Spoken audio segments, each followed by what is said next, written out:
ভৌতিক কথা পডকাস্টের আরও একটি নতুন এপিসোডে তোমাদের সকলকে স্বাগত। ব্যাঙ্গালোরের একটি বাড়ি, সেই বাড়িতে নাকি যেই যায় বা সেই বাড়িতে যেই প্রেগনেন্ট হয় তারই কিছু না কিছু হয়ে যায়, এবং কি হয় সেটা তোমরা আজকের এই ঘটনা শুনলেই বুঝতে পারবে। এমন ঘটনা আমাদের এই পরিবারে খুব কমই আসে, এবং যখনই এমন টাইপের ঘটনা আসে তখন শুনলেই গাটা কেমন যেন একটা শিরশির করে।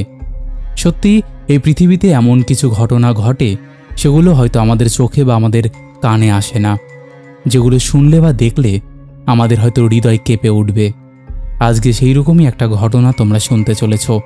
যাই হোক, ঘটনাটা কি নিয়ে আর বলে স্পয়লার দিচ্ছি না, তোমরা চুপটি করে বসে পড়ো, কানে টুক করে হেডফোনটা গুঁজে নাও। এবার আমরা পাড়ি দেব ভূতের রাজ্যে। হ্যালো তনিমা। হ্যালো অমিত দা, কেমন আছো? এই তো চলছে, তোমার খবর বলো। আমিও ভালো আছি। আবার থ্যাংক ইউ তোমাকে আবার আমাকে অ্যাপ্রোচ করার জন্য, এইখানে এই প্ল্যাটফর্মে আমার ঘটনা শেয়ার করতে দেওয়ার জন্য। Thank you so much. তোমার আগের এপিসোডটা দেখেছো হয়তো, কমেন্ট সেকশনে ভালোই লোক। হ্যাঁ, আগে এপিসোডে অনেকে ভালো ভালো কমেন্ট দিয়েছে, অনেক ভালো রেসপন্স পেয়েছি, তার জন্য সবাইকে ধন্যবাদ আর কি। আর তোমাকে স্পেশালি ধন্যবাদ আমার রেকর্ডিংটাকে আপলোড করার জন্য। আচ্ছা, আজকে আমাদের মেইন যেটা টপিক, যে স্টোরিটা তোমার আগের বারও ওটা নিয়ে আলোচনা হয়েছিল, পিজিতে, পুনের এক পিজিতে কিছু ঘটনা ঘটেছিল, যেটা খুবই স্ক্যারি বলতে পারো। হ্যাঁ, আমার সাথে তো ঘটনা ঘটেছিল, আমি আমার নিজের সাথে হয়েছিল, এবং আমার পিজিতে আরেকজনও ছিল, তার সাথেও ঘটনা হয়েছিল। আমি ঘটনাটা পুরো বিস্তারিত ভাবে বলছি। আসলে আমি 2021 সালে পুনেতে যাই, অফিসের কাজের সূত্রেই গেছিলাম তখন, চাকরি সূত্রে। তো আমি ওখানে একটা কো লিভিং পিজি যেরকম হয় সেরকম একটা পিজিতে আমি ওখানে ঢুকি আর কি। এবং সেটা খুবই পপুলার পিজি, এবং এখন নাম আমি এই জন্য উল্লেখ করছি না, এক্সাক্ট নাম বলছি না পিজির, বাট ওটা জরুরি একটা ব্রাঞ্চ ছিল, ঠিক আছে। তো পুনেতে যে মাগারপেট্টা বলে যে জায়গাটা রয়েছে তার থেকে একটু দূরে, 4-5 কিলোমিটার দূরে একটা ছোটখাটো কি বলবো, পুনে সিটি থেকে একটুখানি বেরিয়ে অক্সফোর্ড জায়গা আছে, তো সেখানে আমি ওই পিজিটা আর কি ওখানে ছিল। এবারে আমি যে সময় পিজিতে জয়েন করেছিলাম 2021 সালে, ওই সময় তার 1 মাস আগে জাস্ট পিজিটা ওপেন হয়েছে। আর ওই এলাকাটা না তখনও ডেভেলপমেন্ট এলাকা ছিল, মানে জাস্ট কনস্ট্রাকশনের কাজ চলছে, আশেপাশে বাড়ি ফাড়ি, মানে খুব যে ডেভেলপড জায়গা ছিল সেরকমও নয়, মানে ডেভেলপ হচ্ছিল ওই টাইমে। কেবল তৈরি হচ্ছে সব জিনিসপত্র, জাস্ট আশেপাশে বাড়ি ফাড়ি সব তৈরি হচ্ছে সমস্ত কিছু। আমার পিজিতে অ্যাকচুয়ালি ভাড়াটা ওই সময় অনেক কম ছিল। আমার অফিস থেকে ওদের একটু ডিস্টেন্স পড়তো, আধা ঘন্টা মতো, কিন্তু ভাড়াটা অনেক কম ছিল বলে, আমি রেন্ট কম ছিল বলে ওখানে ঢুকে গেছিলাম। আর পিজিটা আমি গিয়েও আমার খুব পছন্দ হয়। পিজিটা একদম 1 মাস আগে তৈরি হয়েছে, মানে নতুন পিজি বলতে পারো, একদম সবকিছু ঝকঝক করছে। আর ওই পিজিতে ওই সময় আমি ছাড়াও পিজিটা ছিল 6 তলা পিজি টোটাল। তো ফার্স্ট ফ্লোর, মানে যেটা গ্রাউন্ড ফ্লোর আর কি, সেটা ছিল রিসেপশন। পিজি বর্ণনাটা দিয়ে দিচ্ছি প্রথমে, যাতে দর্শকদের বুঝতে সুবিধা হয়, শ্রোতাদের সুবিধা হয়, বুঝতে সুবিধা হয়। তো ফার্স্ট ফ্লোর আর সেকেন্ড ফ্লোর ছিল পুরো গার্লস, যারা মেয়েরা থাকছে সিঙ্গেল তাদের জন্য। তারপরের যে ফ্লোরটা ছিল থার্ড ফ্লোর, সেটা ছিল কাপলসদের, মানে যারা ওটা কো লিভিং পিজি, তো অনেক কাপলসরাও থাকতো আর কি ওখানে, কাপল ফ্রেন্ডলি ছিল, তো সেটা ছিল। আর ফোর্থ আর ফিফথ ফ্লোরটা ছিল শুধুমাত্র বয়েজদের জন্য, শুধু ছেলেরা থাকতেন। এবারে ওই সময় আমাদের ছেলেদের মধ্যে হার্ডলি 4-5 জন ছেলে ঢুকেছে, আর মেয়েদের মধ্যে ছিলাম আমি আর আমার সাথে 2টো মেয়ে, ঠিক আছে। আমি নাম বলতে আমার মনে হয় না কোনো অসুবিধা হবে এখন। তো একটা মেয়ের নাম হচ্ছে নেহা, একটা মেয়ের নাম ছিল সোনিয়া, ঠিক আছে, ওটা এদের অ্যাকচুয়াল নাম। তো আমরা 3টে মেয়ে, আমরা থাকতাম হচ্ছে তোমার ফার্স্ট ফ্লোরে, ঠিক আছে, গ্রাউন্ড ফ্লোরের ওপর ফার্স্ট ফ্লোরে। তো ওখানে আমাদের পিজিতে অ্যাকচুয়ালি নিয়ম ছিল, প্রত্যেকটা রুম ছিল 1 BHK ফ্ল্যাট মতন, মানে একটা রুমে একটা হলঘর থাকবে, প্রথমে ঢুকে একটা হলঘরের পরে একটা ওপেন কিচেন, তারপরে একটা বেডরুম যার সাথে অ্যাটাচ ওয়াশরুম থাকবে। আর তার পাশে হচ্ছে বেডরুমের পাশে তোমার কমন ওয়াশরুমটা, যে মেয়েটা হল রুমে থাকবে কমন ওয়াশরুম ইউজ করবে। তো নিয়ম হচ্ছে হল রুমে 2টো মেয়ে থাকবে আর বেডরুমে 2টো মেয়ে থাকবে। তো ডাবল শেয়ারিং রুম ছিল, তো 2টো বেড ছিল, হল রুমে 2টো বেড ছিল সিঙ্গেল বেড, আর বেডরুমে 2টো সিঙ্গেল বেড ছিল। কিন্তু ওই সময় আজ তো পিজি পুরো ফাঁকা, পুরো খালি, তো আমরা 3টে মেয়ে না 3টে আলাদা আলাদা এরকম ফ্ল্যাট নিয়ে থাকতাম, মানে পাশাপাশি রুম নিয়ে থাকতাম। মানে এক একটা পুরো ফ্ল্যাটে ধরো এক একটা রুম বা এক একটা মানে পুরো ফ্ল্যাটে অ্যাপার্টমেন্টে মানে ফ্ল্যাটে আমি একা থাকতাম, ঠিক আছে? এক একটা ফ্ল্যাটে এক একজন মেয়ে করে থাকতো। তো আমার সাথে যে ঘটনাটা হয়েছে, বা প্রথমে আমি ঘটনাটা বলি আমার বন্ধুর সাথে কি হয়েছে। তো নিশা বলে যে মেয়েটা, সেই মেয়েটা রুম ছিল আমার পরের পাশের রুমটা, ঠিক আছে? আর এক একটা পুরো ফ্লোরে অলমোস্ট 15 থেকে 16টা রুম ছিল, এরকম রুম বলা ভুল, ফ্ল্যাট ছিল। এবং শুধু 3টে ফ্ল্যাটে 3টে মেয়ে থাকছে, বাকি ফ্ল্যাটগুলো সব বন্ধ ছিল। তো আমার পাশের রুমে ছিল হচ্ছে, মানে ফ্ল্যাটে ছিল হচ্ছে নেহা বলে মেয়েটা, তখন থাকতো। ওর সাথে একটা ঘটনা ঘটে। ও আমাকে একদিন বলছিল যে জানিস তো, ওর অ্যাকচুয়ালি অভ্যাস হচ্ছে রাত্রেবেলা ঘুমানোর সময় সমস্ত রুমের লাইট বন্ধ করে শোয়া, এটা ওর অভ্যাস। আমাদের অনেকে ভুলে যায়, মানে আমি যেরকম মাঝে মধ্যে লাইট অফ করতে ভুলে যাই, কিন্তু ওর আবার সেরকম না, ও একদম পুরো লাইট বন্ধ করবে তারপরে ঘুমাবে। তো বলছে ও প্রতিদিন রাত্রেবেলা লাইট বন্ধ করে ঘুমাতো, পরদিন সকালবেলা ঘুম থেকে উঠে তখন দেখছে যে ওয়াশরুমের লাইটটা জ্বলে রয়েছে, মানে কমন ওয়াশরুমের লাইটটা অনলি জ্বলা। ওর কিন্তু অ্যাটাচ ওয়াশরুমে, আর ও হচ্ছে হল রুমে ঘুমাতো, ও আমার বেডরুমে ঘুমাতো না। হ্যাঁ, রোজ ও যখনই লাইট বন্ধ করে ঘুমাতো, শুধু দেখছে যে ওয়াশরুমের লাইটটা জ্বলছে। এবার আমি কথা প্রসঙ্গে বলে দিই, এটা কোনো রকম অটোমেটিক রুম ছিল না, ওরকম কোনো ফেসিলিটি ছিল না যে কেউ কারো মোবাইল থেকে ব্যাপারটাকে অপারেট করতে পারবে। ওটা নর্মাল যেরকম পিজি হয় সেরকমই ছিল। তো ও গিয়ে নিচে যে রিসেপশন রয়েছে, রিসেপশনে যারা ম্যানেজাররা থাকে তাদেরকে জিজ্ঞাসা করে যে এরকম কি কোনো রুমে কোনো রকম ইলেকট্রিসিটি প্রবলেম আছে কিনা, বাথরুমের লাইটটা বারবার জ্বলে যাচ্ছে। তো ওরা বলে না, কারো কোনো রুমে প্রবলেম নেই, আর যদি প্রবলেম থাকে তো লোক এসে দেখে যাবে। তো লোক এসেও ছিল পিজিতে, যারা আর কি কাজ করে রুমের লাইট ফাইট ঠিক করে, এসে দেখেছে যে না সবকিছু নর্মাল আছে, কোনো প্রবলেম নেই। তো ও যখন আমাকে এই ব্যাপারটা সেদিনই শেয়ার করেছিল, ওই যেদিন রুমের লোক ওকে এসে দেখে গেছে, আমি ওকে বলেছিলাম, আমি বলা ভুল, আমরা সবাই ওকে বলেছিলাম যে ও মেবি হয়তো ভুলে যাচ্ছে লাইটটা অফ করতে বা কিছু, নাহলে তো সব রুমেই লাইট জ্বলে থাকতো, শুধু ওয়াশরুমের লাইট কেন জ্বলে থাকতো, ওরই হয়তো ভুল হচ্ছে। তো ও করেছিল একদিন রাত্রে ভিডিও করেছিল, পুরো ভিডিও রেকর্ডিং করে রুমের মধ্যে, যে ও লাইটটা বন্ধ করছে, সব রুমের লাইট বন্ধ করছে, নিয়ে নিজের হল রুমে শুয়ে পড়ছে, এবং ওটা কিন্তু পুরো মোবাইলে রেকর্ড থাকে, ঠিক আছে? যখন ঘুম থেকে উঠে ওই যে লাইটটা অটোমেটিক্যালি অ্যারাউন্ড 3:30 থেকে 4টার দিকে ও যে ওয়াশরুমের লাইটটা সেটা জ্বলে যাচ্ছে, এবং এটা কিন্তু ফুটেজটা মানে আমরা দেখেছিলাম, ঠিক আছে? ও যে এই যে লাইট জ্বলে যাওয়ার ব্যাপারটা ও আমাদেরকে পরের দিন সবাইকে দেখায় যে এই মানে এই ব্যাপারটা আছে কিনা, মানে এই ব্যাপারটা। তো এটাতে আমাদের মনে হয় যে মানে একটুখানি কৃতি লাগে ব্যাপারটা, বাট স্টিল ও হয় কি, ও একটুখানি মানে ও ভয় পেয়ে যায়, ও রুম চেঞ্জ করে নেয় তারপরে, মানে এই ঘটনাটা মানে এই ব্যাপারটা রেকর্ড হওয়ার পরে। তো যেহেতু পিজিতে প্রচুর রুম খালি ছিল, তো ওকে অন্য রুমে শিফট করে দেওয়া হয়, তারপর থেকে ওর কোনো প্রবলেম হয়নি। আর আমি তখন জাস্ট পিজিতে জয়েন করেছি 1 সপ্তাহ 10 দিন মতো হয়েছে, আমার খুবই ভালো লেগেছে পিজির এনভায়রনমেন্ট, লোকজনকে। তো আমি করেছি কি, আমার সাথে তখন অব্দি কোনো প্রবলেম হয়নি। 1 সপ্তাহ 10 দিন পরে আমার সাথে যে প্রবলেমটা শুরু হয় সেটা হচ্ছে, আমি রাত্রেবেলা, মানে আমরা অ্যাকচুয়ালি রাত্রেবেলা সবাই মোটামুটি ওয়ার্কিং ছিল পিজিতে, অফিসের পর সবাই মিলে আড্ডা মারতাম, মানে যে কমন রুম ছিল সেখানে, কমন রুম মানে যে রিসেপশন, ওখানে ছেলে মেয়ে সবাই অ্যালাউড ছিল। তো সবাই মিলে ওখানে আড্ডা মেরে আমরা রাত্রেবেলা ডিনার করে অলমোস্ট 11টা-12টার দিকে যে যার মতো রুমে শুতে যেতাম। আমি যথারীতি শুতে এসেছি রুমের মধ্যে, ডেলি এরকমই রুটিন ছিল উইকেন্ড ছাড়া। তো রুমে শুতে এসেছি, ওই সময় আমি করেছি কি, গেটের মানে আমার যে মেন গেট, আমার অভ্যেস হচ্ছে মেন গেট অলওয়েজ বন্ধ করবো রুমের অ্যাপার্টমেন্টে। আর আমি যে রুমে শুতাম সেটা হচ্ছে যেটা বেডরুম ছিল সেরুম, তো বেডরুমে শোয়ার সময় বেডরুমের গেট আমি বন্ধ করে দিতাম, মানে পুরো লক করে দিতাম, ঠিক আছে? সেই করে আমি শুয়েছি।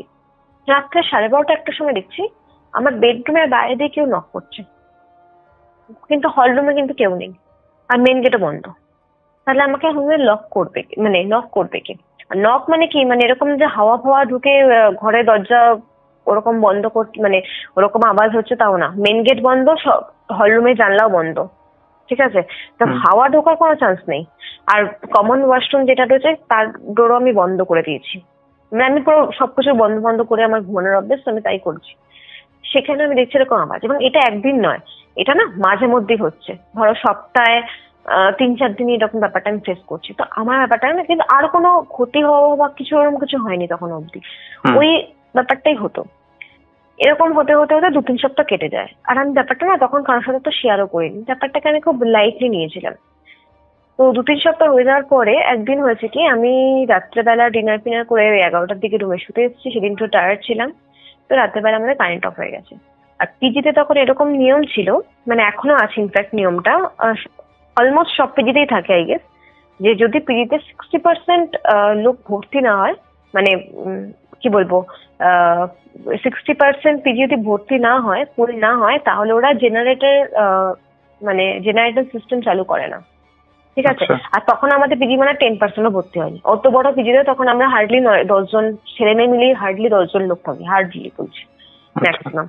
তো আমাদের ডেফিনেটলি কোনো রকম মানে 10%ও ফুল হয়নি। তো জেনারেটার তখন ব্যবস্থা হয়নি, তখন পিজিটা সবে শুরু হয়েছে। তো আমরা তখন করেছি কি, লাইট অফ হয়ে গেছে, মানে পাওয়ার কাট হয়ে গেছে, পুরো সব বন্ধ হয়ে গেছে। তো আমরা পাওয়ার কাট হয়ে গেলে আমরা জেনারেলি সবাই মিলে একসাথে হল রুমে চলে আসতাম, মানে নিচের সবাই আড্ডা মারতাম। তারপরে যখন পাওয়ার আসতো, কারেন্ট আসতো, তখন যে রুমে শুতে যেতাম। সেদিনও তাই করেছি। যখন কারেন্ট এসছে 12:30 1টা দিয়ে কারেন্ট চলে এসেছিল, আমরা নিজের রুমে শুতে চলে গেছি। আবার আমি ঘুমিয়েও পড়েছিলাম শুয়ে, 2:30 দিকে আবার পাওয়ার কাট হয়েছে। আর অত রাত্রে লোকজনকে ডাকবো, ওটা একটা বাজে দেখায়। তো আমি কাউকে তখন ডাকিনি। আর আমার একটু অসুবিধাও হয়, মানে আমার অন্ধকার রুমে ঘুমাতে একটু অসুবিধা হয়। আর সেখানে পুরো ফ্ল্যাটই কেউ নেই, আর পুরো পিজিতে অলমোস্ট খালি পিজি। তো আমি করেছি কি, আমার যে মোবাইলের টর্চ লাইটটা বেডরুমের মধ্যেই রেখেছি। মানে বেডরুমের সামনে একটা টেবিল ছিল, মানে কি বলবো, বেডরুমের যে দরজাটা আর কি, মেন গেট, তার সামনে একটা টেবিল ছিল। সেই টেবিলের মধ্যে আমি রেখেছি আমার ফোনটাকে। ঠিক আছে? ফোনটাকে উল্টো করে রেখেছি, তার টর্চ লাইটটা বাইরের দিকটাও আর কি আসে লাইট। তো রেখে আমি করেছি যে আমি বাইরেটাতে বেরিয়েছি, যেখানে তোমার কিচেনটা রয়েছে। তো আমি মোটামুটি 2 আওয়ার্স কিচেনের দিকে যাচ্ছি, মানে হল রুমের দিকে বলতে পারো, ওদিকে যাচ্ছি। তো আমি তখন হচ্ছে কি, কিচেনের দিকে হালকা হালকা আলো আসছে, মানে বেডরুমের লাইটটা হালকা হালকা। রুমটা এরকমও নয় বিশাল বড় ফ্ল্যাট, ছোটখাটোর মতনই ফ্ল্যাট ছিল, মানে অ্যাপার্টমেন্ট ছিল যা হয়।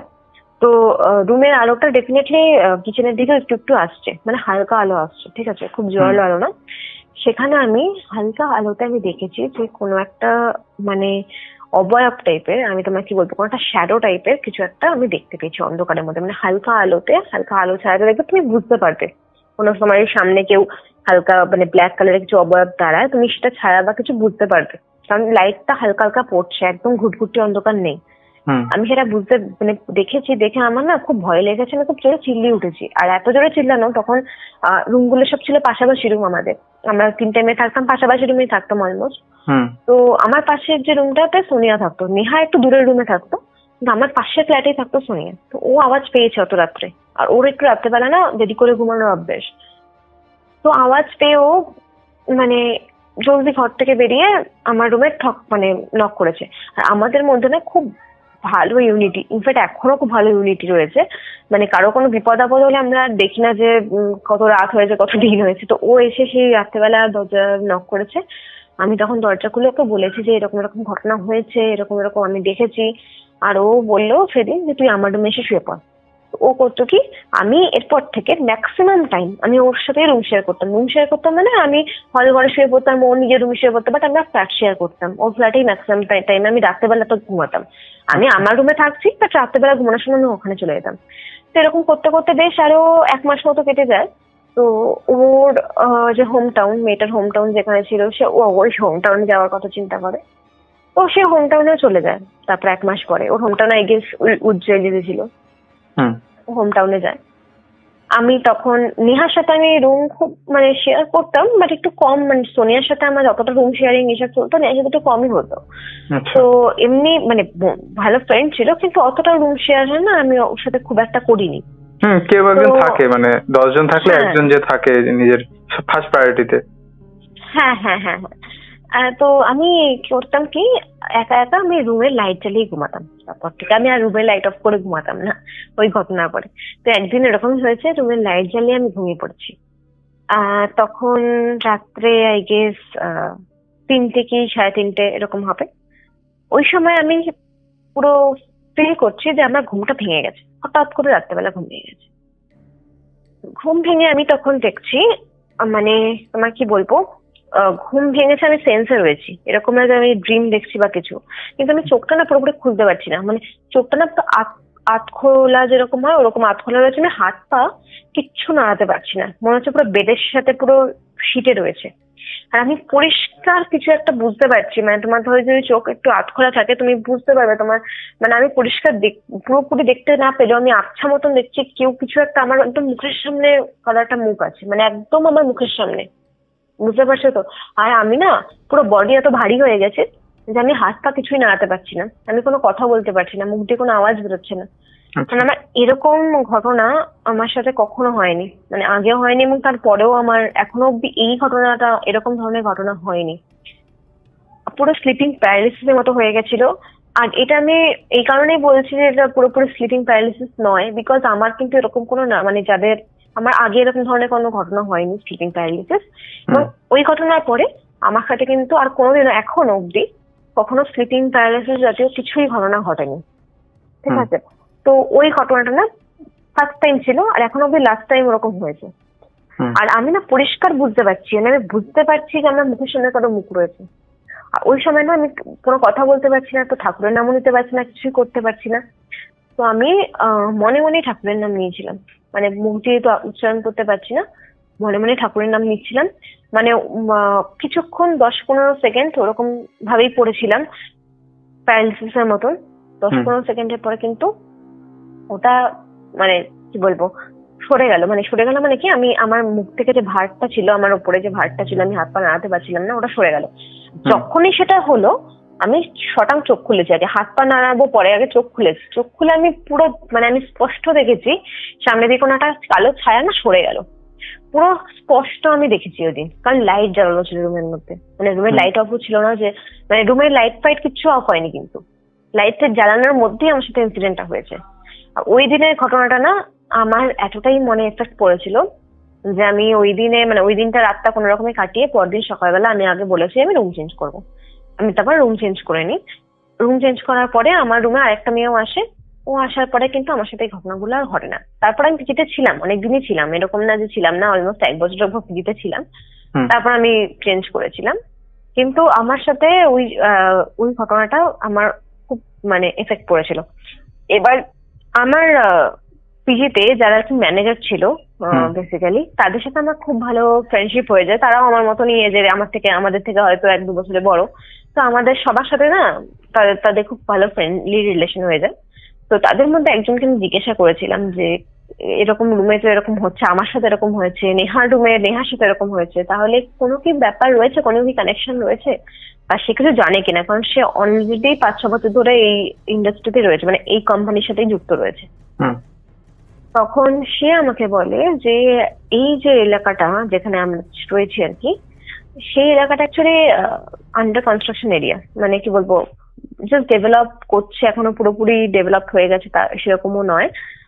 এই এলাকাটা আগে মুসলিমদের কবরস্থান ছিল, এখন ওই কবরস্থানটাকে জাস্ট পুরে বেশ কিছুদিন হলো, কয়েক মাস হলো, ওখানে সমস্ত নতুন বাড়ি করা এই সমস্ত শুরু হয়েছে, এখন হচ্ছে। তো হতে পারে এইটার যে বাস্তুটা সেটা অতটা ভালো নয়, আর আমাদের রুমের মধ্যে হয়তো তার এফেক্ট আরো বেশি, আমি তো অত জানি না, অত বুঝি না, বাট তার কথা শুনে মানে সে আমাকে এরকম ধরনের কিছু ইনফরমেশন দিয়েছিল যেগুলো আমি শেয়ার করছি। তার জন্যই ওই রুমটাতে মানে এত বেশি এফেক্ট হয়েছিল। এরকম না যে সব রুমে এতটা বেশি এফেক্ট, সেরকম নয়। এখন ওই পিজিটাতে এখন পুরো ফুল হয়ে গেছে, এখন পিজিটা অনেক ভালো হয়ে গেছে, 2 বছর অনেক ডেভেলপ করে গেছে, এলাকাটা অনেক ভালো ডেভেলপ করে গেছে। তো এখন হয়তো সেই ব্যাপারগুলো কিছুই নেই, বাট আমি যে সময় ছিলাম 2-3 বছর আগে, ওই সময় কিন্তু এরকম ব্যাপারটা আমার সাথে হয়েছিল। এটা আমার সাথে ঘটেছিল পুনেতে। আর এটা আমার সাথে এই ঘটনাটা হয়েছিল। আর একটা ঘটনা রয়েছে যেটা আমার সাথে নয়, বাট আমার একজন চেনা পরিচিত একজন ভদ্রমহিলার সাথে আর একটা ঘটনা ঘটেছিল। আচ্ছা, যদি চাও আমি ওটা বলতে পারি। একদম একদম। ওটা পুনের নয়, ওটা অ্যাকচুয়ালি ব্যাঙ্গালোরেই হয়েছে। আমি বলছি তার সাথে আমার কি করে আলাপ। ফার্স্টে অ্যাকচুয়ালি আরবান কোম্পানি বলে একটা কোম্পানি আছে না, তো সেখানে আর কি অনেক যারা আর কি ধরো স্পেশালিস্ট, হেয়ার স্পেশালিস্ট বলো বা ফেশিয়াল, মানে যারা সার্ভিস দেয় আর কি, আমি ওরকম জায়গা থেকে সার্ভিস নিতাম। তো ওখানে আর কি ভদ্রমহিলার সাথে আমার আলাপ, উনি আর কি আমার বাড়িতে আমাকে সার্ভিস দিতে আসছে। তো ওনার সাথে ঘটনাটা হয়েছিল, উনি আমাকে শেয়ার করেছিলেন, ওনার সাথে আমার খুবই ভালো রিলেশন, উনি আমাকে ঘটনাটা শেয়ার করেছিলেন যে ওনার সাথে কি হয়েছিল। তো ওনার বক্তব্য অনুযায়ী আজ থেকে 2-3 বছর আগে, উনি অলমোস্ট 10 বছর ধরে ব্যাঙ্গালোর আছেন। তো আজ থেকে 2-3 বছর আগে উনি একটা বাড়িতে ভাড়া যান রেন্টে। সেইটা ছিল স্ট্যান্ডএলোন বিল্ডিং, মানে কোনো সোসাইটি ছিল না, নর্মাল স্ট্যান্ডএলোন বিল্ডিং যেরকম ছিল সেরকম। তো ওনার সাথে ওই বিল্ডিং এ কিছু কিছু ঘটনা হয় এবং তার জন্য লাস্টে ওনার মিসক্যারেজ হয়ে যায়। আচ্ছা। হ্যাঁ, ওই ঘটনাটা আমাকে বলেছিল, আমি ওটাই আপনারা সবাইকে বলছি, মানে শ্রোতাদেরকে। তো উনি ওই বাড়িতে মানে প্রায় 3 বছর আগে যান। ওটা ছিল স্ট্যান্ডলোন বিল্ডিং, আর ওটা না 3 তলা বাড়ি ছিল। তো দোতলাতে, মানে ওই বাড়িতে ওনার দোতলাতে একজন ভাড়া থাকতো, আর 3 তলাতে, মানে দোতলাতে ব্যাচেলার ছেলেরা ভাড়া থাকতো কিছু, আর 3 তলাতে ওরা ভাড়া থাকতো। আর ওরা বলতে ওই ভদ্রমহিলা, ওনার হাজবেন্ড আর ওনার এক মেয়ে, তখন ওরা ভাড়া থাকতো। ঠিক আছে, এবারে ওনার সাথে যে ঘটনাটা হয়, ওনার সাথে উনি যাদের থেকে ভাড়া যান তার 1 মাস পর থেকে ঘটনাগুলো শুরু হয়। ঠিক আছে, তো উনি আমাকে যেটা বলেছেন, প্রথম ঘটনা হচ্ছে ওদের যে লিফট ছিল, লিফট কিন্তু বেশ ভালো, মানে এরকম না যে কোনো মানে পুরনো লিফট না, নতুন লিফট ছিল, মানে বেশ ভালো লিফট ছিল। সেই লিফটের মধ্যে দেখবে আজকালকার দিনে কিছু কিছু লিফটে থাকে যেখানে সিকিউরিটি গার্ডও থাকে লিফটের মধ্যে। ওদের হতে পারে স্ট্যান্ডএলোন বিল্ডিং, কিন্তু ওদের কিন্তু বিল্ডিং এ ঢোকার সময় সিকিউরিটি গার্ড, তারপরে তোমার লিফটেও সিকিউরিটি গার্ড এরকম ছিল। মানে বাড়িটা তো অনেক মেনটেনেবল বাড়ি ছিল, মানে ভালো বাড়ি ছিল আর কি। আচ্ছা। তো ওই লিফটের মধ্যে দেখবে কিছু অনেক সময় না চেয়ার রাখা থাকে যেখানে সিকিউরিটি গার্ডরা থাকে, মানে বসে বসে ওরা ইয়ে করে। তো ওদের লিফটে ওরকমই ছিল। তো ওর লিফটে চেয়ার রাখা ছিল। আর ওই দিন হয়েছে কি, ও মানে ফার্স্ট ঘটনাটা ওর সাথে যেটা হয়েছে, ওরকম সার্ভিস দিয়ে রাত্রেবেলা বাড়ি ঢুকছে রাত 9টা-9:30টার দিকে। তো লিফট চালিয়েছে, লিফটের মধ্যে ঢুকেছে, লিফটের মধ্যে চেয়ার রাখা রয়েছে, মানে ওর পিছনে আর কি চেয়ারটা, ঠিক আছে, ওর সামনে দাঁড়িয়ে রয়েছে। ওর লিফটে কিন্তু ও ছাড়া কেউ নেই। ঠিক আছে, ও বলছে যে 3 তলা, ও যখন লিফটের 3 প্লেস, মানে কি বলবো, 3 নম্বর বাটনটা টিপেছে, লিফট উঠছে। ও বলছে লিফট যখন উঠবে তখন তো এমন কিছু ভাইব্রেশন হবে না যে চেয়ারটা পুরো এক জায়গা থেকে, আর লিফট না এরকম না ছোট লিফট, যথেষ্ট বড় লিফট ছিল। ঠিক আছে, মানে যথেষ্ট লাক্সারিয়াস বিল্ডিং ছিল বলতে পারো ওটা। তো বলছে লিফটার যে চেয়ারটা, বলছে চেয়ারটা নর্মালি প্লাস্টিকেরই চেয়ার ছিল। তো চেয়ারটা এক জায়গা থেকে এক জায়গায়, আমি দেখছি আমার পিছন দিকে, এক জায়গা থেকে একটা প্রান্ত থেকে একটা প্রান্তে যাচ্ছে। মানে এমনটাও ভাইব্রেশন হলে একটু আধটু কাঁপবে, একটু আধটু এদিক ওদিক হতে পারে, কিন্তু পুরো এক জায়গা থেকে আরেক জায়গা চলে যাবে চেয়ারটা, ওটাও ওর কাছে একটুখানি অদ্ভুত ছিল। ঠিক আছে, তাও সেদিন ও কোনো রকমে ব্যাপারটাকে মানে উড়িয়ে দিয়েছিল। ও দেখেছে, ওর একটুখানি সন্দেহ হয়েছে, কিন্তু ব্যাপারটাকে উড়িয়ে দিয়েছে। অনেক সময় হয় না যে আমরা দেখেও ব্যাপারটাকে অত ভাবি না, ও ব্যাপারটাকে উড়িয়ে দিয়েছে। এবারে ও করেছে কি, ও নিজের মতন রুমে চলে গেছে। এবারে এর 2 মাস পরে ও প্রেগনেন্ট হয়। মানে ও বেসিক্যালি সেকেন্ড, মানে ওর একটা বাচ্চা ছিল, তো সেকেন্ড টাইম প্রেগনেন্ট হয়েছিল। তো প্রেগনেন্ট হওয়ার পরে ও বাড়িতে না, প্রেগনেন্ট হওয়ার পরে ওর বাড়িতে ও কিছু প্রবলেম ফেস করতে পারে। কিরকম, ওর মনে হতো অলওয়েজ যে বাড়ির মধ্যে না ও ছাড়াও কারো একটা উপস্থিতি রয়েছে। মানে ও হাজবেন্ড থাকতো, হাজবেন্ড দিনের বেলায় অফিসে যেত, ওর বাচ্চাটাও দিনের বেলায় স্কুল থাকতো, তো ও একাই থাকতো বাড়িতে। আর যখন ওর সার্ভিস পড়তো তখন ও সার্ভিসে যেত। বাট যখন যে টাইমটাতে অনেক সময় হয় আমরা বাড়িতে একা থাকি, অলওয়েজ সবসময় সার্ভিসের কাজ করে না, ও সবসময় মনে হতো যে বাড়িতে কেউ না কেউ ওর সাথেও রয়েছে। ওর সবসময় মনে হতো যে আশেপাশে হয়তো কোনো একটা ছায়া চলে গেল বা কিছু একটা এরকম হলো, কিন্তু ও না অতটা গায়ে নেয়নি ব্যাপারটাকে, অতটা কি বলবো, অতটাকে ব্যাপারটাকে অত মাথায় নেয়। কিন্তু হ্যাঁ, কিন্তু ফিল করতো ব্যাপারটা। তখন ওর বেসিক্যালি ওর একদিন একটা ঘটনা, ওর 2 মাস পরে ওর হাজবেন্ডের দুবাইতে জব হয়ে যায়। তো ওর হাজবেন্ড তখন ওকে মানে অফিসের কাজে ওকে দুবাইতে যেতে হয়েছিল ওর হাজবেন্ডকে। তো ও হাজবেন্ড দুবাইতে চলে যায়। আর মেয়েটার যে বাড়ি ছিল, মানে যে আর কি মার বাড়ি ছিল, বাপের বাড়ি ছিল, সেটা হচ্ছে যে বিল্ডিংটাতে ওরা থাকতো তার পরের গলিতেই ছিল, মানে কাছাকাছি ছিল। মানে বাপের বাড়ি আর মেয়েটার বাড়ি একদম, মানে এখন যেখানে থাকতো একদম কাছাকাছি ছিল, 5 মিনিটও লাগতো না হাঁটা পথ। তো ও বলছে ঠিক আছে, কখনো সখনো ওর মার কাছে গিয়ে থাকবে, কখনো কখনো এখানে থাকবে, তো ব্যাপারটা অ্যাডজাস্টেবল হয়ে যাবে। সেরকম করতে করতে ওর এই বাড়িতে না মাঝে মধ্যে খুব, মানে রাতের বেলা ধরো কিরকম একটা, মানে খুব কেউ যদি মানে কি বলবো, ওদের যে ওয়াশরুমটা আছে, ওয়াশরুমের যে তোমাকে কি যে মানে আহ, কি বলবো ওটাকে, ওদের ওয়েস্টার্ন ওয়াশরুম, তো যে প্যান থাকে না মানে পটির, তো ওখানে কিছু আওয়াজ পেতো। যদি কেউ মানে কি বলবো, ওখানে যদি কেউ ঠক ঠক করে বা কোন রকম প্যানে যদি কেউ আওয়াজ করে, তাহলে যে আওয়াজটা হয় সেটা রুম থেকে মাঝে মধ্যে পেতো, এবং ওর যে বাচ্চা মেয়েটা সেটাও পেতো। এবং ও সবসময় মনে হতো কেউ না কেউ কিছু না কিছু একটা আছে। তো এরকম ভাবতে হবে না, ম্যাক্সিমাম টাইমে ওর বাপের বাড়িতে থাকতে শুরু করে। এবারে ওর হাজবেন্ড, মেয়েটার যখন 7 মাস প্রেগনেন্সি, তখন ওর হাজবেন্ড আবার ব্যাক করে, মানে ওর অফিস থেকে ছুটি নিয়ে আসে, যতদিন না বাচ্চাটা ডেলিভারি হচ্ছে ওই জন্য বয়সে থাকবে আর কি এরকম। তো ওই জন্য ওরা দুজন মিলে আবার ওই রুমে, মানে ওই বাড়িটাতে আবার শিফট করে। নাহলে ও ম্যাক্সিমাম টাইমে ওর মার কাছেই থাকতো মেয়েটা।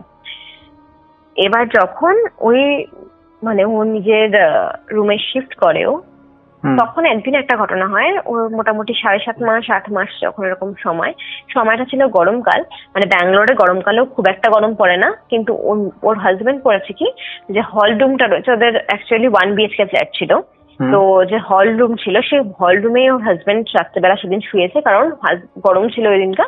আর হল রুমের সামনে ওদের বড় বড় দরজা, মানে যে কাচের দরজাগুলো হয় না, ব্যালকনি দরজা, ওরকম ছিল, যাতে হাওয়াটা আসলে ঘুম ভালো হবে। ওই জন্য ওর হাজবেন্ড মশারিটা নিয়ে হল রুমে শুয়েছে, আর মেয়েটা শুয়েছিল তোমার বেডরুমে, ঠিক আছে।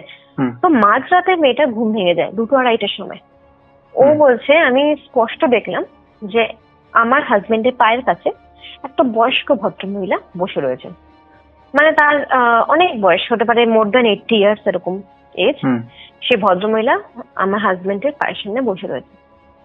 তো উনি ভাবেন যে কি হলো, মানে এরকম মানে ও ফার্স্টে বুঝতে পারেনি যে কি এরকম ভাবে বসে রয়েছে হাজবেন্ডের ইয়ের সামনে। ও গেছে ওইখানে, কারণ মেন গেট তো বন্ধ, কোনো লোক যদি ঢুকতেও চায় রাতের বেলা তাতে তো মেন গেট খুলে রাখতে হবে, মেন গেট তো ভেতর থেকে বন্ধ, সে লোকটা ঢুকবে কি করে। ও গেছে ওখানে, ঠিক আছে, হল রুমে উঠে, ওই অবস্থাতেই উঠে ও হাজবেন্ডকে ডাকছে, মানে মশারি থেকে তুলেই হাজবেন্ডকে ডাকছে, যে ওর হাজবেন্ডের কিন্তু ঘুম পাতলা, কিন্তু ওই দিন ওর হাজবেন্ডে কি হয়েছিল ও জানে না, ওর হাজবেন্ড পুরো বেহুশের মতো ঘুমাচ্ছে। মানে ওর হাজবেন্ডের কোনো সেন্সই নেই যে ওর ওয়াইফ যে ডাকছে, কেউ যে ডাকছে ওকে যে উঠতে হবে, কোনো সেন্স নেই। ও হাজবেন্ড পুরো বেহুশের মতো ঘুমাচ্ছে, ও হাজবেন্ডকে তখন ডেকে যাচ্ছে। ওই সময় ভদ্রমহিলা ওকে বলছেন রুক যা, इतना उसको मत जगा, मैं काम करती हूँ, मैं चली जाती हूँ, मैं कुछ बुरा करने नहीं आई हूँ, मैं चली जाती हूँ বলে ওই ভদ্রমহিলা উঠলো, পিছন ঘুরলো, ঘুরে ওদের যে মানে হলরুম থেকে সোজা গেলেই হচ্ছে তোমার মেন গেটের দিকে গেল, মেন গেটের ভেতর দিয়ে বেরিয়ে গেল, কোনো রকম দরজা খোলা না, কিছু না, পুরো ছায়া যেরকম বেরিয়ে যায় পুরো রকম ভাবে বেরিয়ে গেল। এটা ওই ভদ্রমহিলাটা আমাকে বলেছে, এটা কিন্তু আমি নিজের চোখে দেখিনি, এই ঘটনাটা আমার সাথে এটা হয়নি, এটা হচ্ছে আমার ওই ভদ্রমহিলাটা আমাকে বলেছে, যেরকম আমি সেরকম ভাবে বলছি তোমার কাছে। এবার এই ঘটনাটা দেখার পর মেয়েটার না মানে একটা শকে চলে যায়, মেয়েটা খুব বেশি প্যানিক অ্যাটাক হয়ে যায়। আর এতটাই মেয়েটার শরীর খারাপ হয়ে যায়, মানে খুব এই সময় বলে প্রেগনেন্সির সময় লাস্ট স্টেজে না একটুখানি মন ভালো রাখতে হয়, অত বেশি টেনশন নিতে নেই। আর ওর এতটাই বেশি টেনশন হয়ে যায়, এতটা বেশি প্যানিক অ্যাটাক হয়ে যায়, ওর মিসক্যারেজ হয়ে যায় ওই রাস্তাতেই, ঠিক আছে।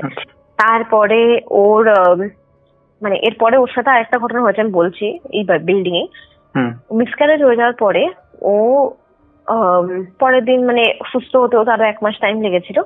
পরেও জানতে পারে যে এই বাড়িতে যদি কোনো প্রেগনেন্ট মহিলা থাকে বা যদি যার কোনো ছোট বাচ্চা ধরো রয়েছে, ছোট বাচ্চা মানে ধরো তার 2-3 বছরের বাচ্চা রয়েছে, তাহলে সেই বাচ্চাটা বাঁচতে পারে না এই বাড়িতে। তার রিজনটা কি সেটা তখনও অব্দিও জানতে পারেনি, মানে ওই শুধু পাড়ার প্রতিবেশীর কাছে এটাই শুনেছে যে ওখানে বাড়িটার নাম ভালো না, কোনো প্রেগনেন্ট মহিলা থাকলে বা তার কোনো বাচ্চা থাকলে সে সেখানে বাঁচতে পারবে না, মানে বাচ্চাটার কোনো না কোনো ক্ষতি হয়ে যায়, আর কারো কোনো ক্ষতি হয় না, কারণ ব্যাচেলার ছেলেরা থাকতো না, ওদের কিন্তু কোনো প্রবলেম হয়নি, কোনোদিন ওরা এসব দেখেওনি, কিন্তু প্রবলেমটা হয়েছে এদের সাথে। তো ওরা তখন ভাবে যে ঠিক আছে, ওর মেয়েটাও তখন 9-10-এ পড়ে, তো 9-10 না হয়তো 7-8-এ পড়তো, তো ভাবতো যে ঠিক আছে তাহলে এখন আপাতত তো ওরকম কোনো প্রবলেম নেই। আর একটা বলো কি বলতো, অ্যাডভান্স দেওয়া হয়ে গেছে, ব্যাঙ্গালোরের যে মতো জায়গায় না অ্যাডভান্সটা অনেকটা বেশি থাকে। ওরা তাহলে এখনই হঠাৎ করে রুম ছেড়ে দেওয়া, একটা দেখাশোনারও ব্যাপার আছে, রুমের রুম ছাড়বো বললে তো ছাড়া যায় না। তো এখন অব্দি যখন কোনো প্রবলেম নেই, তাহলে আমরা এখন অব্দি রুমে ওই বাড়িটাতে থেকে যাই, ওরা বলে ওরা ওই বাড়িতে স্টে করতে থাকে। এরকম ভাবে ওরা অলমোস্ট 8-9 মাস ওই বাড়িতে স্টে করে। আচ্ছা, এই 8-9 মাসে তাহলে কিছু হয়নি? না, কিচ্ছু হয়নি, ওরা আর কোনো রকম কোনো প্রবলেম ফেস করেনি। মেয়েটার তখন কিন্তু মেয়েটার হাজবেন্ড আর মেয়েটার সাথে থাকতো, ঠিক আছে। মানে ওর মেয়েটার হাজবেন্ড দুবাইতে গেছিল আবার, মানে এই ঘটনাগুলো হয়ে যাওয়ার পরে। কিন্তু 8-9 মাস পরে, মানে মেয়েটা যখন থাকতো, ওই ধরো আরো 6-7 মাস পরে মেয়েটা হাজবেন্ড ব্যাক করে যায়। মানে লাস্ট 2 মাস ধরে বলতে পারো মেয়েটা হাজবেন্ডের সাথে থাকতো, ওই সময়কার ঘটনা বলছি আমি, ঠিক আছে। মানে ও দুবাইয়ের সমস্ত কাজ মিটিয়ে চলে আসে। ওর আই টেক মেয়েটার হাজবেন্ড কোনো মানে ওর অ্যাকচুয়ালি কোনো কর্পোরেট সেক্টরে ছিল, কিন্তু ওর না মানে এরকম না যে পার্মানেন্ট দুবাইতে যেতে হবে। দুবাই তো কিছুদিনের জন্য কাজে গেছিল, কোনো কিছু বিজনেস ডিল ক্র্যাক করতে বা কিছু একটা করতে গেছিল, আমার এক্সাক্ট উনি আমাকে বলেননি। কিন্তু পার্মানেন্ট দুবাইতে শিফট করা একা একা ওরকম কোনো না হাজবেন্ডের প্ল্যান ছিল না। তো যা কাজ ফাজ ছিল মিটিয়েও 5-6 মাসের মধ্যে আবার ব্যাক হয়ে গেছিল। তারপর থেকে ওরা দুজন একসাথে থাকতো। তার 2-3 মাস পরে মেয়েটার মানে এই ঘটনাগুলো হয়ে যাওয়ার পর ধরো টোটাল মিলিয়ে 9 মাস হয়ে যাবে, মেয়েটার আবার প্রেগনেন্সি আসে, ঠিক আছে। এবার ওর তখন মাথায় ভয় লেগে গেছে যে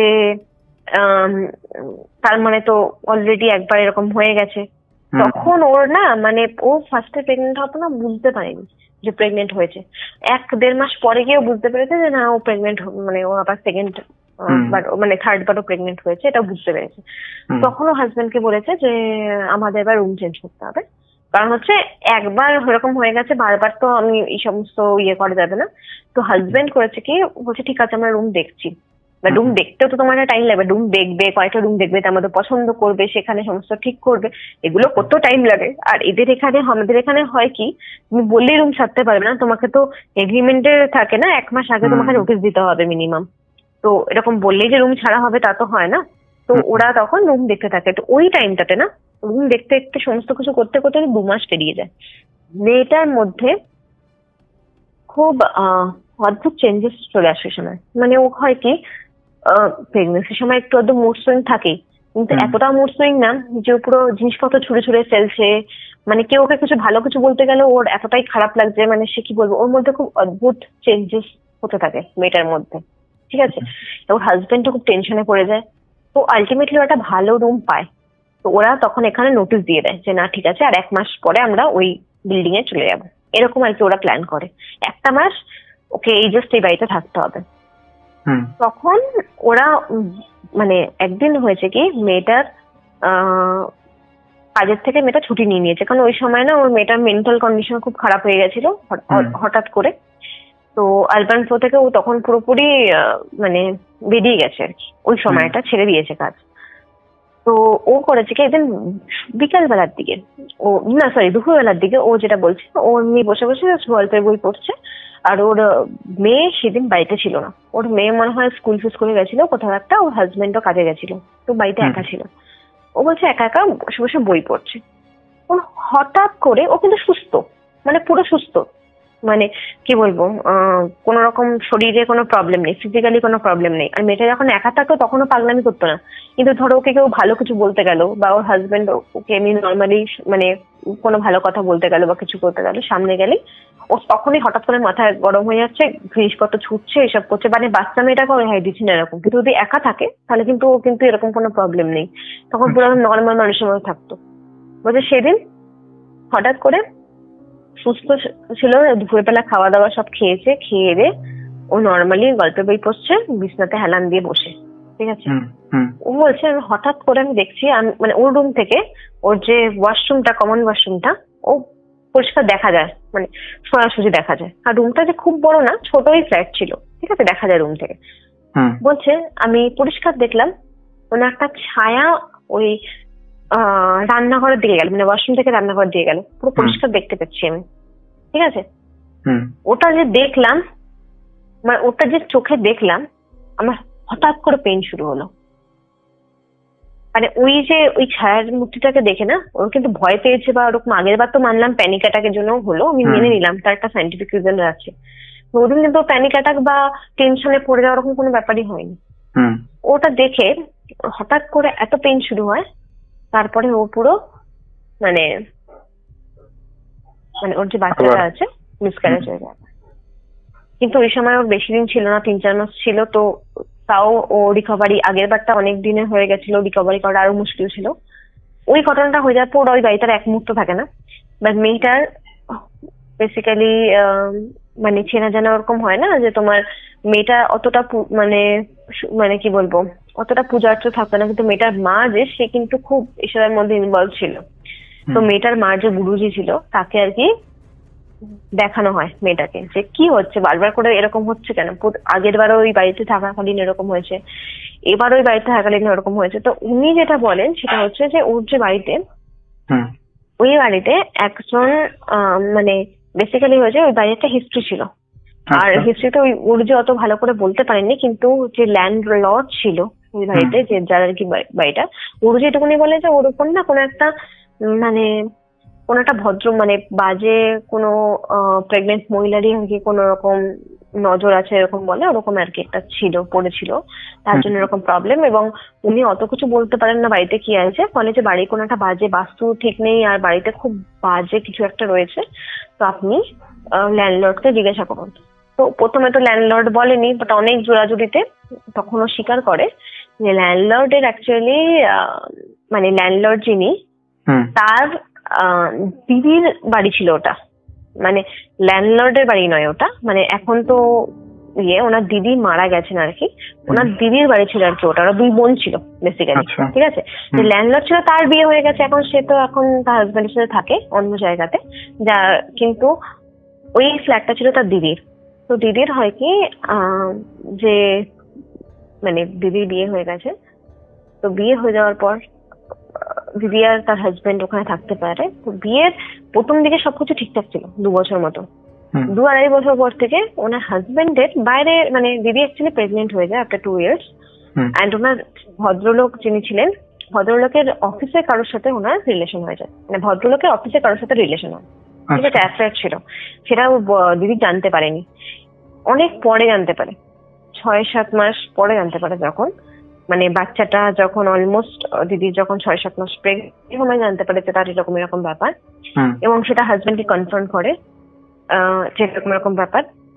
এবং সত্যি কথা বলতে গেলে তার হাজবেন্ড হয় কি বলে দেয় যে মানে ওর ওই সমস্ত কোনো ইয়ে নেই, ও হচ্ছে ওই মেয়েটার সাথেই থাকতে চায়, দিদিকে ডিভোর্স দিয়ে দেবে এরকম আর কি ব্যাপার। তো দিদি অফকোর্স ওই সময় 7 মাস প্রেগনেন্ট, ওই সময় ও কেন মানে কি বলবে, ও পুরো ওই ব্যাপারটা নিতে পারে না। তো ভীষণ ঝামেলা হয় এবং হাতাপাইতে না দিদি লেগে দিদি না ওই বাচ্চাটা মানে কি বলবো মানে হাতাপাইতে লেগে ও বাচ্চাটা আর কি মিসক্যারেজ হয়ে যায়, মানে কোনো জায়গাতে ধাক্কা পাক্কা খেয়ে আর কি এরকম কিছু একটা ইনসিডেন্ট হয়। তো ওই সময় 6-7 মাস বয়স মানে ছিল, আর দিদি প্রেগনেন্সিতে এমনিতে কমপ্লিকেশন ছিল প্রথম থেকেই। তো ওই সময় ওনাকে হসপিটালে নিয়ে যাওয়া হয়, ওনার হাজবেন্ড ওনাকে হসপিটালে নিয়ে যায়, সবকিছু করা হয়, কিন্তু দিদি ওই মেয়েটাও বাঁচে না। মানে ওই যে প্রেগনেন্ট মহিলাটা যিনি ছিলেন, বাচ্চা তো বাঁচেই না, ইনফ্যাক্ট মহিলাটাও বাঁচে না, ওনাকে ওই সময় না উনি নিজেও মারা যান। আমার হাজবেন্ডে কিন্তু মানে তারপর অনেক কেসে করেছিল, কিন্তু কি বলতো কেস করতে গেলে অনেক সময় মানে অনেক টাইমের ব্যাপার। আর সত্যি কথা বলতে গেলে ওদের অত ফিনান্সিয়ালি কন্ডিশন যে খুব ভালো ছিল তাও নয়, ঠিক আছে। তো মানে ওদের হাজবেন্ডের অ্যাকচুয়ালি ও যে দিদি হাজবেন্ডের বাড়ি ছিল এটা, ঠিক আছে। এবার যে ভদ্রমহিলা ল্যান্ডলর্ড এখন বলছে, সে না তখনও অতটা ফিনান্সিয়ালি বিয়ে ছিল না, মানে ফিনান্সিয়ালি স্টেবল ছিল না, আর তখনও বিয়ে হয়নি এই ঘটনাটা যখন আর কি হয়েছে। তো বিয়ে তো পরে হয়েছে, এই ঘটনাটা হয়েছে তার অনেক আগে, ঠিক আছে। এবারে অনেক কিছু ঘটনা হয়ে যাওয়ার পরে, অনেক কিছু কেস হওয়ার পরে এই বাড়িটা এই মহিলার নামে করে দেয় ওই যে লোকটা, মানে ওই লোকটা মানে যে লোকটা আর কি এই সমস্ত কাণ্ড করেছে, সেই লোকটা দিদির বোনের নামে করে দেয় বাড়িটা, আর ওই কেস থেকে কোনো রকম ভাবে বেঁচে যায়। মানে অত বেশি কেসটা না অনেকদিন চলার পরেও ব্যাপারটা বন্ধ হয়ে যায়, ধামাচাপা পড়ে যায় বলে না, ওরকম ধামাচাপা পড়ে যায়, অতটা বেশি ওরা ইয়ে করতে পারেনি। তারপর এই ভদ্রমহিলা একে ভাড়া দিয়ে দেয়। এই ছিল এই কাহানিটার আর কি ব্যাক স্টোরি, যেটা বলতে পারো তুমি। ঠিক আছে। তো তারপর থেকে এই বাড়িতে যখনই কোনো প্রেগনেন্ট মহিলা বা কিছু আসে, যারা ব্যাচেলার ছেলে তাদের কিন্তু কোনো প্রবলেম হয় না। যদি অন্য কোনো ধরো ব্যাচেলার মেয়ে হলো বা নর্মাল কাপলসদের মধ্যে কোনো প্রবলেম নেই, কিন্তু যদি কেউ প্রেগনেন্ট হয়ে থাকে বা যারা কোনো ছোট বাচ্চা থাকে, তাদের কিন্তু বাচ্চাদের উপর প্রবলেম হয়ে যায়। এবার এরা যখন ভাড়া নিয়েছিল এই সময়, তখন তো এদের মধ্যে এরকম কোনো, তাদের বাচ্চাটা যথেষ্ট বড়, ক্লাস 7-8 পড়া, মানে ঠিক আছে, মোটামুটি একদম ছোট বাচ্চা নয়। আর তখন তাদের মধ্যে প্রেগনেন্সির কোনো ব্যাপারও ছিল না, তাই এদের ভাড়া দিয়ে দিয়েছিল। এবার ইন ফিউচার যে এরকম হয়ে যাবে সেটা ল্যান্ডলর্ড অ্যাকচুয়ালি বুঝতে পারেনি, কিন্তু ওরা উচিত ছিল ওদেরকে বলে দেওয়া, যাতে ওরা প্রিকশন মানে আগে থেকে সেফ সাইড যেতে পারে। হ্যাঁ, সেফ সাইড যেতে পারে। তো এই ঘটনাটা হয়েছিল আজ থেকে 2-3 বছর আগে। এই ঘটনাটা আমি আগেই বলছি, আমি নিজের চোখে দেখিনি, আমি ভদ্রমহিলার মুখে শুনেছি, সেটাই তোমাকে শেয়ার করলাম। পুনের ঘটনাটা আমার সাথে হয়েছে, তো আমি একদম নিজে এক্সপিরিয়েন্স করেছি ব্যাপারটা। তো এই ছিল দুটো ঘটনা আজকে।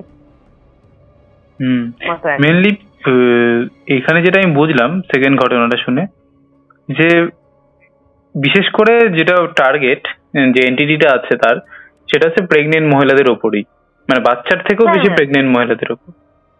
হ্যাঁ হ্যাঁ হ্যাঁ হ্যাঁ, বাচ্চা মানে বাচ্চার থেকে বেশি প্রেগনেন্ট মহিলাদের ওপর। যখন এর একবার হয়নি, এর 2বার মিসক্যারেজ হলো এই নাইটে। একবার যে হয়েছে তা আমি বলবো না, 2বার মিসক্যারেজ হয়েছিল এর মধ্যে। ইভেন যেটা বিষয় আমি বুঝলাম যে শুধুমাত্র ওই দিদিটার সাথে না, তার আগেও নিশ্চয়ই কারোর সাথে হয়েছিল, যার জন্য মানুষ এতটা সিওরিটি ভাবে বলতে পারছে যে এখানে এইরকম টাইপের জিনিস হয়। এক্স্যাক্টলি। কিন্তু ওই যে বয়স্ক ভদ্রমহিলা যার কথা বললাম, তার আত্মাটা কার সেটা কিন্তু আমরা কেউ জানি না, মানে সেটা সেই ভদ্রমহিলাও জানেন না। যে তোমাকে বললাম না যে একদিন রাত্রেবেলা দেখেছে তার পায়ের সামনে এরকম এসছে, ওটা তো ভদ্রমহিলা নিজে দেখেছে। বলছে সেটা কিন্তু হচ্ছে কার এন্টিটি বা কি এন্টিটি সেটা কিন্তু ভদ্রমহিলা জানে না। তার মানে এটা মানাই যেতে পারে যে ওই বিল্ডিং এ ডেফিনেটলি একটা আত্মা না, হয়তো মাল্টিপল এন্টিটি রয়েছে কিছু। কারণ ওটা তো যে ভদ্রমহিলা, সে তো মানে 27-28 বছর বয়সে ওই মেয়েটা ছিল যে নাকি মারা গেছিলেন। কিন্তু যে বয়স্ক মহিলা, সে তো অনেক বয়স তার, তো ডেফিনেটলি সেম এন্টিটি তো হতে পারে না, আলাদা আলাদা এন্টিটি হবে।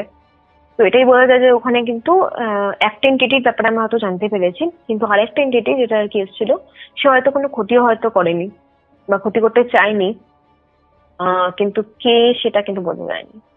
কারণ এন্টিটিদের মধ্যেও ভালো খারাপ সব মিলিয়ে মিশিয়ে তো থাকে না, এরকম সবাই খারাপ হবে। ঘটনা মানে ভাবা যায় এই একটা ঘটনা। উনি আমাকে তারপরে, ওনার এখন আরো 2জন হয়ে মানে ছেলে মেয়ে রয়েছে, কিন্তু ওই ঘটনাটা উনি আমাকে বলেছিলেন যে খুবই ওনার জন্য ওই লাইফে খুবই প্রবলেম করছে বলে। উনি বললেন যে আমি দেখছি, আমি বসে রয়েছি, আমার কোনো শরীরে কোনো প্রবলেম নেই, কিছু নেই, হঠাৎ করে আমি দেখলাম এরকম। হ্যাঁ, তো সে কি বলতো, মানে এগুলো ঘটনা কিন্তু এখন অহরহ শোনা যাচ্ছে, বাট শুনলে কিন্তু বিশ্বাস হয় না যে এমনও হয় নাকি আবার।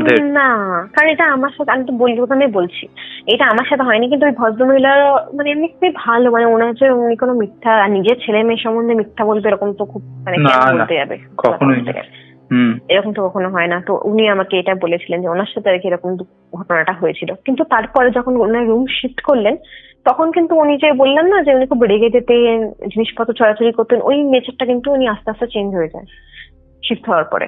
এখন কিন্তু ওনাকে দেখলেও হয়তো কেউ বলবে না যে ওনার মধ্যে এরকম কোনো ব্যাপার হয়েছে, উনি খুবই শান্তশিষ্ট মানুষ একটা, কিন্তু ওই টাইমে খুবই ওনার মধ্যে চেঞ্জেস এসেছিল। তো একটা ঘটনা হয়, খুবই অ্যাগ্রেসিভনেস চলে এসেছিল। মানে ওনার হাজবেন্ডও যদি ওনার সাথে ভালোভাবে কথা বলতে, সামনে এসে ধরো কথা বলতে গেলে, উনি হাজবেন্ডের পর খেপে যাচ্ছেন, মানে কাউকে সামনে দেখতে পাচ্ছেন না, মানে ওনার হাজবেন্ড, ওনার মা বাবা কাউকে উনি সামনে সহ্য করতে পারছেন না, উনি একা একা থাকবেন আর কি, এরকম একটা ব্যাপার হয়ে গেছে। ওই ইনফ্যাক্ট ওনার বাচ্চা মেয়েকেও সামনে সহ্য করতে পারছেন, এরকম হয়ে গেছিল। মানে সবাই ওনাকে ভয়ে ভয়ে থাকছে, মানে কারোর সাথে ধরো একটু বেশি ভালো করে কথা বলতে গেলে বেগে মেগে জিনিসপত্র ছড়াছড়ি করে, মানে সে যাচ্ছে তাই অবস্থা হয়ে গেছিল। তো প্রেগনেন্সির সময় মুড সুইং হয়, কিন্তু এরকম মুড সুইংও হয় না, জিনিসপত্র ছড়াছড়ি হচ্ছে নর্মাল সময় বিনা কারণে, তো মানে যেটা কারণটা বোঝা যাচ্ছে না। না, তারপর যখন রুম শিফট হলো তখন কিন্তু আস্তে আস্তে আস্তে ঠিক হলেন, তারপর তো ওনারা এখন খুব ভালোই আছে। কিন্তু ওই সময় এই ঘটনাটা হয়েছিল। আর অ্যাকচুয়ালি কি বলবো, এরকম ঘটনা না অনেক জায়গাতেই হয়, কিন্তু অনেক সময় না আমাদের কানেও পৌঁছায় না, ভয় অনেকে শেয়ার করতে চায় না, যে আমার বদনাম হয়ে যাবে বা কিছু সামথিং। হ্যাঁ হ্যাঁ, তো আমি বারবার বলি, পডকাস্টেও বলি গো, যে যারা চাইছো ঘটনা শেয়ার করতে বাট নিজের পরিচিতি শেয়ার করতে চাইছো না, তারাও বলতে পারো, কোনো সমস্যা নেই। মানে এমন না যে তাকে নাম জায়গার নাম বলতেই হবে। হুম, সে তো অবশ্যই। অনেকে সেটা বলতে চায় না, যেরকম আমি বললাম পুনেতে ঘটনা হয়েছে, আমি কিন্তু এক্সাক্ট আমি পিজির নাম বললাম না, কারণ না ঠিকই আছে, সেটা খুবই পপুলার এবং খুবই ভালো পপুলার, এবং সেটা আমাদের জন্যও খারাপ, প্রত্যেকটা ক্রিয়েটরের জন্য খারাপ। আমরা কখনো কোনো একটা প্রতিষ্ঠানকে তুলে ধরতে পারি না সেভাবে, কারণ সেটা আমাদেরও তো কাজ করতে গেলে কিছু নিয়ম মেনে চলতে হয়, তাই না? হ্যাঁ অবশ্যই, তাই জন্য আমি শুধু বললাম ওই ঘটনাটা আমার সামনে হয়েছিল এবং ওটা খুবই মানে খুবই আমি এক্সপিরিয়েন্স করেছি, তো আমার সাথে খুবই আমার ভয়ানক লেগেছে আর কি ব্যাপারটা।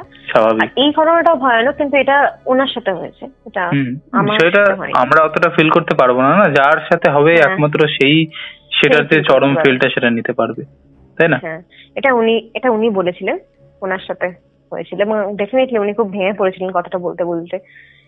মানে কি বলবো, এই ঘটনাটা খুবই মর্মান্তিক একটা ঘটনা, দুবার এরকম হয়। ওকে, থ্যাংক ইউ গো। Thank you.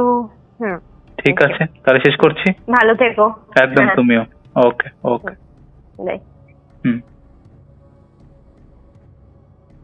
তো এই ছিল আজকের পডকাস্ট। আশা করছি তোমাদের ভালো লেগেছে। কেমন লেগেছে তোমরা অবশ্যই সেটা কমেন্ট করে জানিয়ে দাও। তোমরাও তোমাদের পডকাস্ট শেয়ার করতে পারো, কোনো রকম হেজিটেশন রেখো না। তোমরা যদি চাও তোমাদের পরিচয় গোপন রাখতে, সেটাও পসিবল। জাস্ট আমার সাথে একবার কন্ট্যাক্ট করে দেখোই না, আমি এটুকু এনশিওর করছি।